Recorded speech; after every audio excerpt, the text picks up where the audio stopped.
Hey, what's going on YouTube? This is John from Emphatic coming to you with the latest Emphatic War Recap. This is a range action against Secundum, 8685. Secundum, I think, is a CWL Rising clan, so we ran a CWL Premier Breakdown. They offered to do that, and came out with a win, 8685. I think we were up one. Actually, we had one less dip fail than them, so that ended up being the thing. Ended up missing an attack, which is a bummer. So let's see here. What do we got? We got 260 plus hits. So let's watch them. Well, here you see we got Braden coming in on a name I cannot read. Smartly get a loon down to absorb the SAM, so the baby dragon do some work. Looks like he's only going to get that wizard tower. So I don't know if it was a worthwhile trade. I mean, they could have sent 3 loons and probably done the same. Sends a bunch of balloons over there under haste and rage. No hound to tank, and their job is to go up, see if there's anything in the clan castle, and just start creating a funnel. That air defense does go down, although he's not coming in with a dragon hit. You see he's got, what is that, 19 bowlers and 2 golems still.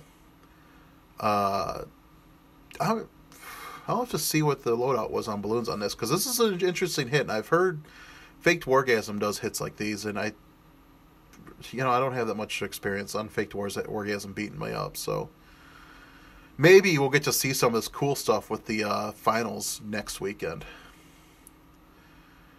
Faked Wargasm, don't let me down.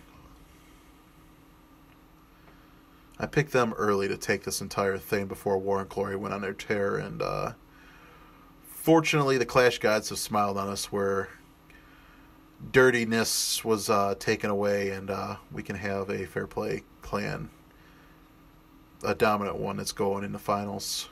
I'm really surprised about One Hive making it. I mean, One Hive you never count out, but they were looking really rough for a while. And it just seems that once Suze took over, everything turned around. I mean, that's not to say anything about Plow, but the fresh blood really worked out, so. But there you see, they're easy access at Town Hall. No trouble whatsoever. And those balloons created a nice funnel so that a good chunk of bowlers were able to go just directly to that Town Hall and not get distracted. So we're going to get a nice little extra push here. A couple minions coming out to help aid the cleanup. And you see they almost get that army camp. Oh, so he brought 3 golems on top of all those loons. Wow. Pause that. Go back and pause that and see what the loadout is, because I'm already past it. Again, pre-recorded business. And a lone K2 is just a monster. I think he 4-packed this war. And this was a pretty strong hit of his. Oh, I got the hiccups. I had a holiday party. I only had the 1 beer, but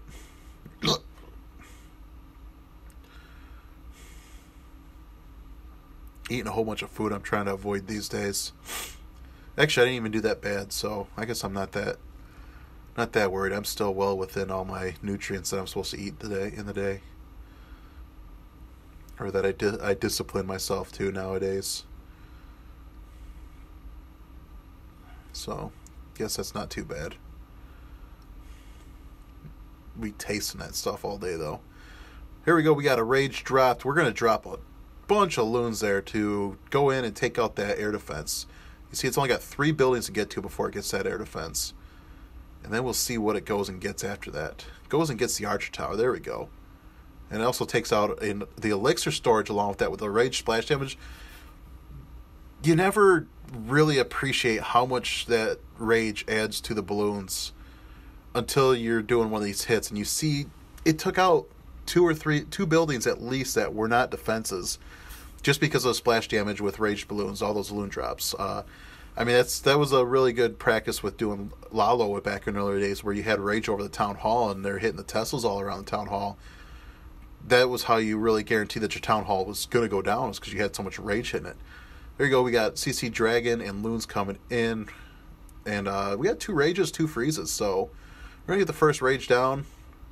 Freezes should start coming in. Get those sweepers along with the Infernos.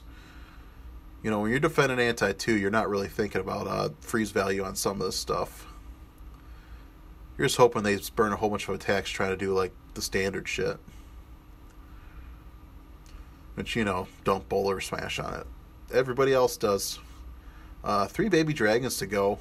So he's going to get a nice little extra pickup here.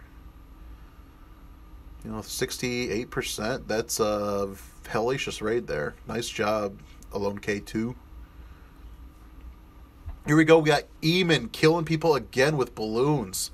28 balloons in his comp. You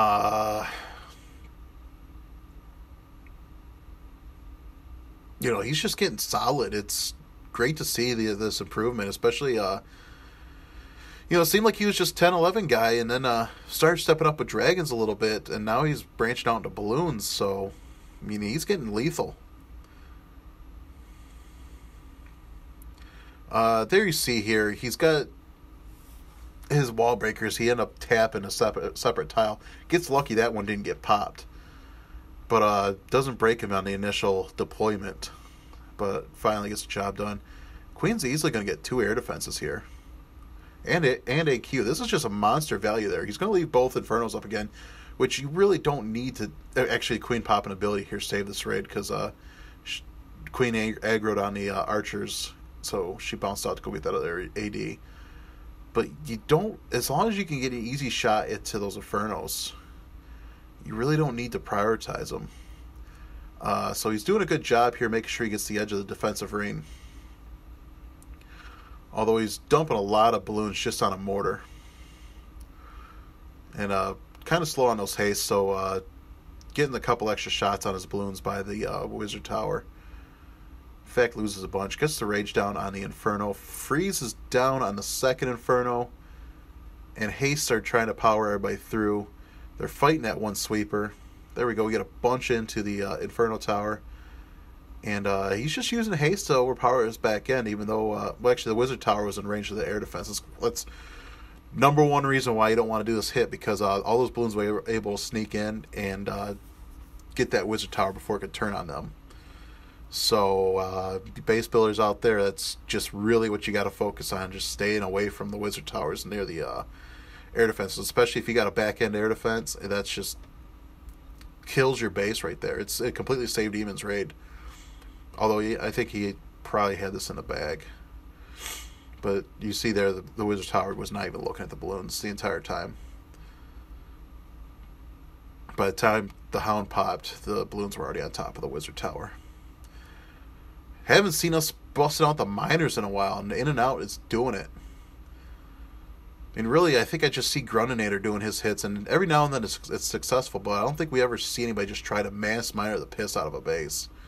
And maybe that was just because they decided they're going to put a Hound in this low-weight CC. I don't know. How did we win this war? Just really because we had one less dip fail. I think we got the same amount of 10v10s. Or I think they may have even had one more 10v10 than us. Maybe I'll just pop up the Twitters and see, because I know I tweeted this one.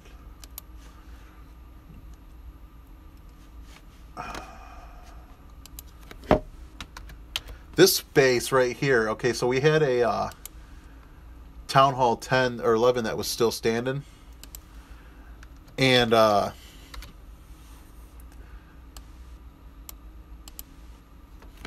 it turned out that Reyes had already hit that Town Hall 11. So he's like, all right, well, I'm just going to go 14. 14 was still fresh because we had it earmarked for 10v10. I'm like, all right, well, just do Gabbo's plan. I think that's a really strong plan. Helped him out with his... I had to answer a couple questions about jump placement for a second jump and how many options you want to give to the back end, or at the back end for your bowlers to split. And so he's going at this base fresh. No 9 hit it whatsoever. And this was a nice little bonus. It actually ended up winning us the war, aside from our dip success. I think did we fail a dip? I think we failed a dip. Let me see here. Yeah, they had us 4-3 on the 10v10s. Way better 9 performance. In fact, Town Hall 9s in here. I'll talk about those as soon as we get to them.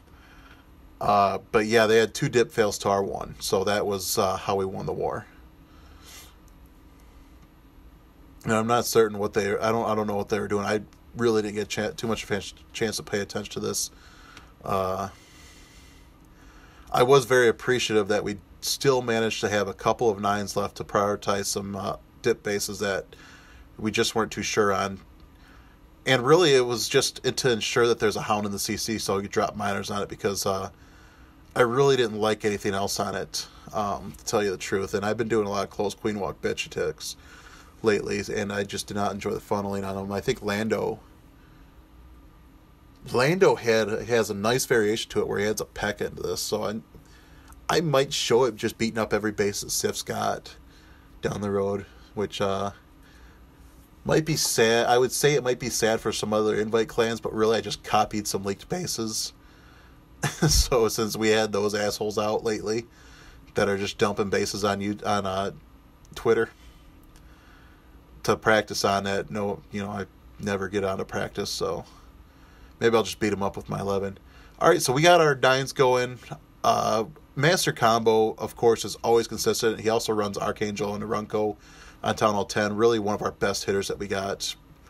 Always really reliable, and he is the first of our 6-packers, and I am choosing to only show those who 6-packed in this recap, and I think I'm going to start doing it for all recaps, really. So some of these might get pretty long, I think, because honestly, if you're not... Town Hall 9 hit rate's got to be way above what it was for this war, which I think was at like 48%. It was putrid. Really unacceptable. I don't know what the entire story was behind this,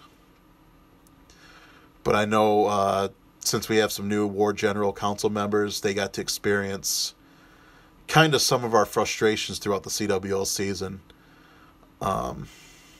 Really, I think it just boiled down to not properly utilizing your team. And that's all that there really is to say on it. So I'm rewarding those guys that got the 6-packs. I think that might be how I do these things in the future. This raid was crazy. Look at that. Draws a Tesla fire, puts down a golem, and then puts 3 balloons down to take them all out. So that's some heads up raid in there. This was obviously a cleanup hit, but to be honest, a lot of these were. I think Gaki's the only one really with I think he had a fresh 6. I don't remember. I'm not sure. But we dipped. I think we had to dip a couple in these 10v9s. I wasn't too available for this. Forget what I was doing. I know I got that holiday party coming up this weekend for the wife, where she's basically trying to polish a turd as best as possible so I'm presentable. So I might have been out getting the stuff for that. I don't know. I got a whole lot of other focuses now that's not keeping me in this game as much as it used to. And it's very worthwhile focuses outside of the game, so, which I'll probably go into more down the road as I'm hopefully being successful in what I'm doing. But fortunately, it's not killing the videos as much, although only 2 wars a week kind of helps out a lot, and the fact that I can record on my phone definitely helps, because I mean, last weekend when we had those wars where I was gone with no Wi-Fi for the entire weekend, where we had 2 arranged wars, I still managed to recap both of those wars recorded so I could do the recap on this. I know this was definitely a fresh hit, by the way, because he ended up surprising himself with those Teslas up there. And Gaki, this is a long hit, but really bringing out these dragons. Like recently, he's been doing that Zapquake drag loon on us, I believe, was in the last video. I think he had some a rough patch with it against FFS, but here you go. You see he's doing a different one here. He's just going to queen charge in where you can get two air defenses and finish off a nice funnel for dragons. And I think that's going to be all 4 ADs, but with the queen. So he's going to get a beautiful funnel. And here's again where I'm going to preach about patience with your wall breakers. You see there, he deploys the first one. After this cannon goes down, you want to get one out there and see where it's going to go. But you see he's only got 2, so he's really got to just deploy them all at once. I mean, it never hurts to bring extra wall breakers if you can afford them. Drops a jump spell, which really could have had the wall break do all this. Queen ignores it, so that's swag. She's never going to go back to it. But she's going to break in and do some nice work here at the back end. So now that a lot of stuff's cleared out of the way, you know, this is late in the raid. He's finally deploying the dragons. Only has the 5, including a CC and a couple balloons. And he's got 1 rage for him. So he decides to rage him through the front half. Queen's already broken through, so she's helping to funnel them along to the back side. Some minions were helping push them in. And they're just going to go through and finish cleaning this rest of the space up. I don't think the dragons have really got touched. I don't think he lost a single one. So great hit to Gaki.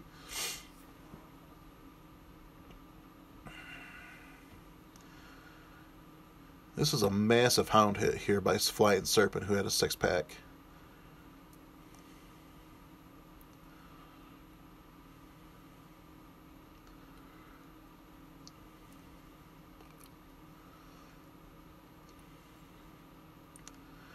Look at that Tesla farm on the outsides. This must have been a fresh hit because he ended up dropping a heal spell down once he started deploying his hogs because they popped up 4 Teslas. So that's some heads up paying attention there by Flying Serpent.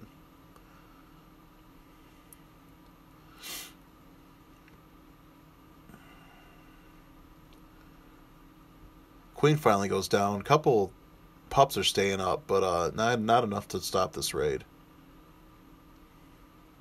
Nice hit, Flying Serpent. And we got our last one. Do we? Oh, wow. I did not edit this. The Beast. He's the last one. I don't think I'll go back and edit that part out either. Screw it. I tried. This is an interesting base. Wall breaks into a wide opening area where the bowlers are just cleaning up. So much free funneling. It's just easy funneling there. So the balloons have a nice little L shape to follow. I think, did they get a couple air defenses with that too? I think they had a couple air defenses. I mean, if you're watching on YouTube, you got the ability to go back and check it out, because I don't know where they're at anymore. But you see, he had a whole bunch of loads up, finishes up the cleanup. You know, great hit to the Beast, who also ran a 6-pack. So, good job, you guys, and to the rest of Emphatic. And, yeah, we'll catch you guys in the next video. Thanks for watching.